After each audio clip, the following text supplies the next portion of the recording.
Okay, so in our previous video, we saw that there were seven elements in the fable which was taught by Julian to his assistant John. So we were dissecting the book The Monk Who Sold His Ferrari, and we were up to chapter 7, in which there is the first element of the story, that is the garden, right? The garden was the first element. So the garden here is basically implying the mind, just like our mind is. A garden. Just imagine that your mind is like a garden, right?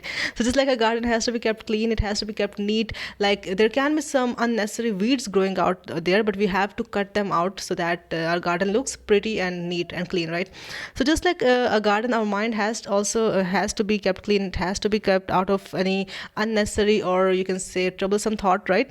So it is said that almost 60,000 thoughts crosses our mind each day, and out of those 60,000 thoughts, 95% are the same thoughts which we were thinking that day before, right?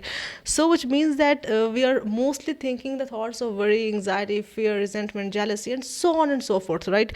So for that reason, as it is said that everything which comes in our life, let it be any event or any achievement or any failure, whatever, first it is created in the backyard of our mind, and then it comes into realities, right? So we must we definitely don't want to attract any negative thing in our life. So for that reason, we must put a check on the thoughts which are crossing our mind each minute, right? So for doing so, we can practice some really good techniques and some really good principles which have been helpful for a lot of, which have been found helpful for most of the people, right? So the first technique is going to be the heart of the rose technique, and it is kind of meditation as well.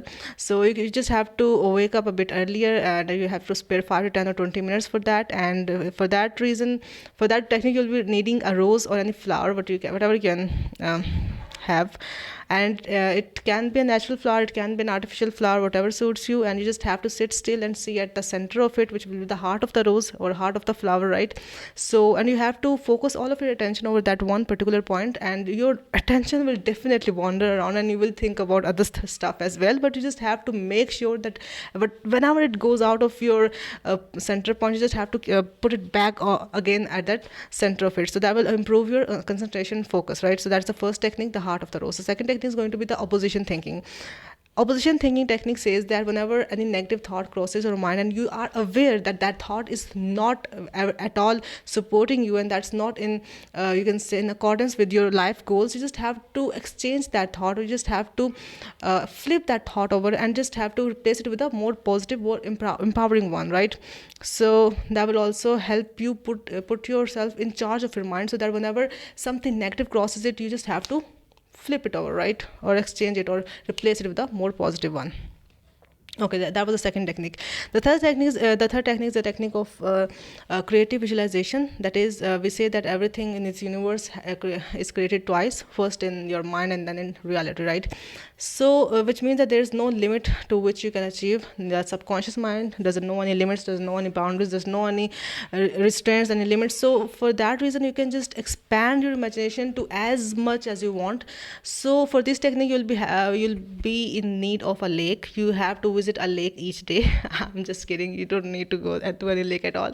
It's just naam aisa hai, that the secret of the lake. But in reality, you just have to imagine an empty canvas in your mind, like just like there's an empty wall, okay, and you can draw literally anything on that wall, okay. So just close your eyes and imagine yourself being whatever you wish to be, whatever you want to be. And it's not like you're just imagining, and it's just so, it's not an empty technique. Basically, it happens that once you can visualize something deeply, and you have to feel yourself actually accomplishing all those things. Like if you wish to have a perfect body, just imagine yourself having a perfect body. If you wish to have a perfect face, just imagine yourself having a perfect face, and just imagine how you would look like, or how you would feel like whenever you'll be in the body, or in the, you can say, shape which you wish to have, okay.